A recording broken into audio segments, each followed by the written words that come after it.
మరేమో ఇవాళ 10 గంటలకి నాకు పెళ్లి చూపులు పిన్ని గారు. ఇదెక్కడ విడ్డూరుగా తల్లి, పెళ్లి కూతురు స్వయంగా వచ్చి పెళ్లి చూపులకి రమ్మని పిలవడం ఎక్కడా వినలేదమ్మా.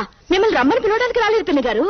ఒకవేళ తెలియక ఆ వేళకి మా ఇంటికి వచ్చేస్తారేమో రావద్దని చెప్పడానికి వచ్చాను. ఇది మరీ విడ్డూరంగా ఉందమ్మా. అవును పిన్ని గారు, మీరొస్తే మీతో పాటు ఇది వస్తుంది. ఇది నాకన్నా ఎర్రగా బుర్రగా ఉంటుంది కదా. పెళ్లి కొడుకు ఇది నచ్చేసి దీన్ని చేసుకుంటానంటేనో, అందుకే రావద్దంటున్నాను. నువ్వు రమ్మన్నా నేను రానులే.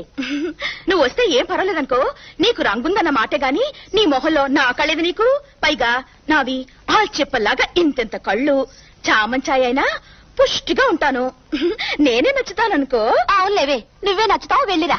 పైకి ఏమీ తెలియని అమాయకురాల్లా కనపడతాను గాని నేనెంత గడుస్తానో అర్థమైందో పిన్ని గారు? అర్థమైంది, వెళ్ళిరా అమ్మా. వస్తాను పిన్ని గారు.